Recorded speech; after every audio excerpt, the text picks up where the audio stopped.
Hello, everyone, and welcome to Inside the West Coast Conference. I'm Ray Crawford. Let's kick off this week's report on the soccer field. San Diego hosted a record crowd of over 4,400 fans when they played host to top-ranked UCLA. The only goal of the match came in the 15th minute off the foot of Patrick Zimmer.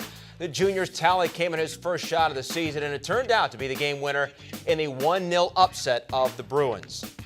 Though David Stockton's career at Gonzaga wrapped up in March, he's hoping a new beginning lies ahead in the NBA after signing with the Wizards earlier this week. The son of former Bulldog star and Basketball Hall of Famer John Stockton, David won 3 league titles and made 4 NCAA tournament appearances with the Zags. While they get ready for a new season in Spokane, so too do teams throughout the league, including Santa Clara, who opened with Cal State Fullerton on November the 14th.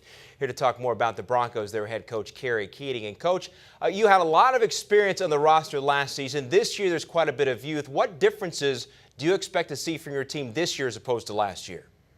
Well, there's a lot of unknowns and a lot of things because of that youth that we won't know about until we kind of get through the paces of practice. But I can tell you that having the team together this summer and having them all stay in the same dorm together and take classes together and do a lot of team chemistry type things on their own has really been beneficial so far. We've only suffered a, knock on wood, minor amount of injuries that have set us back, and obviously the major one being the loss of Andrew Poppenfuss due to a tumor that he has to have removed from his brain next week. Really happy with our young guys bonding as quickly as they did, and that gives a coach some optimism to kind of put some more on their plate as we start our practice this week. Jared Brownridge, as you know, broke a number of school records last year as a freshman and was named the WCC Newcomer of the Year. What have you learned about him over the past 12 months, and what role will he play this year? I think all coaches will tell you if you have a rookie who plays at a certain level, if you can get him to that level again his next year, is essentially his sophomore year, you had something accomplished. But I know Jared's not going to settle for being the same. He wants to be better, and he certainly has taken steps towards that by having a great summer in the weight room and on the court. Really kind of elevated his game throughout his body right now because he knows he's going to get a lot more attention. It's going to be a little bit harder to sneak up on people now that he's kind of established himself as a big threat in our conference. Certainly be exciting to see him this season. Let's get to know Coach Keating a little bit more, okay? Here's some quick questions. First, what is your favorite app?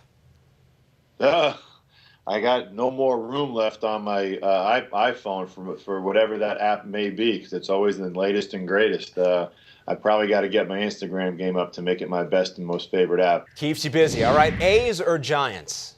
If I had to, I'd choose the Giants only by virtue of the fact that I've been in their stadium more than the A's. And what a heartbreaker for the A's last night. I stayed up and watched the whole game, and a great game for baseball fans, but a tough loss for my guy Billy and the A's. And hopefully the Giants will be able to turn that around on their end and keep the Bay Area baseball season extended into October.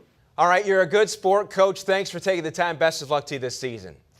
And don't forget, Santa Clara's volleyball team takes on number 22 San Diego on Saturday at 7 p.m. Pacific. You can catch that game exclusively on the W.TV.